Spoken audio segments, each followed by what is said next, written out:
ছাত্রদলকে হাসনাত আব্দুল্লাহর পাল্টা প্রশ্ন, বৈষম্য বিরোধীর ব্যানারে কেন শামিল হয়েছিলেন?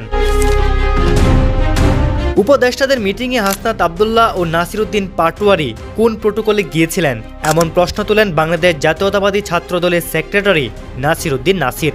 এই কথার প্রসঙ্গ তুলে বৈষম্য বিরোধী ছাত্র আন্দোলনের অন্যতম সমন্বয়ক হাসনাত আব্দুল্লাহ বলেছেন, আজ যারা জাতীয় ঐক্যমত্য কমিশনের সংলাপে আমাদের অংশগ্রহণ নিয়ে প্রশ্ন তুলেছেন তাদের কাছে জিজ্ঞাসা করতে চাই, ফ্যাসিস্ট হাসিনার পদত্যাগের সময় এই ব্যানারে আন্দোলনে শামিল হয়েছিলেন কেন? ডক্টর মোহাম্মদ ইউনূসকে প্রধান করে যখন অন্তর্বর্তীকালীন সরকার গঠন করা হলো তখন কোন প্রটোকলের ভিত্তিতে সিদ্ধান্ত নেওয়া হয়েছিল? তখন তো কোনো আপত্তি বা প্রশ্ন শোনা যায়নি। আজ কেন হঠাৎ করে এই প্রশ্ন সামনে নিয়ে আসা হলো? বুধবার 19 ফেব্রুয়ারি মধ্যরাতে ফেসবুকে দেওয়া এক স্ট্যাটাসে ছাত্রদলের প্রতি এই প্রশ্ন রাখেন হাসনাত আব্দুল্লাহ।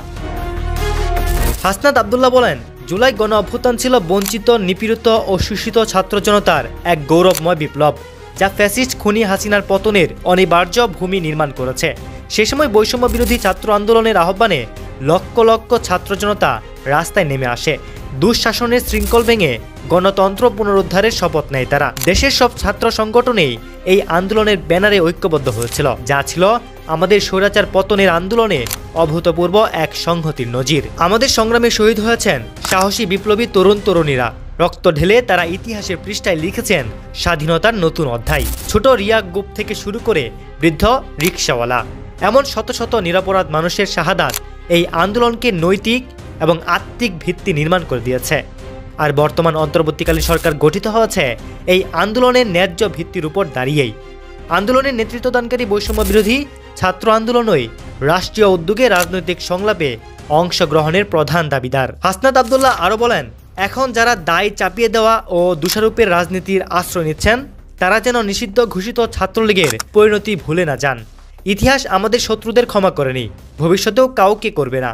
রাষ্ট্রীয় সংলাপ ও নতুন রাজনৈতিক পথরেখায় আমাদের অংশগ্রহণ প্রশ্নবিদ্ধ করার কোনো সুযোগ নেই।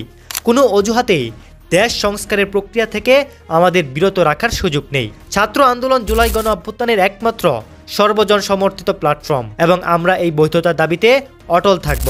প্রয়োজনে যে কোনো চক্রান্তের বিরুদ্ধে সর্বশক্তি দিয়ে প্রতিরোধ গড়ে তুলব। আমাদের হাজারো ভাই রক্তের দায় আমাদের উপর আছে। একটা সুন্দর বাংলাদেশ গড়েই সেই রক্তের দায় আমরা শোধ করব। কোনো মিথ্যাচার বা দোষারোপের রাজনীতি করে খুনি হাসিনা যেমন আমাদের থামাতে পারেনি, ভবিষ্যতেও কেউ থামাতে পারবে না ইনশাল্লাহ।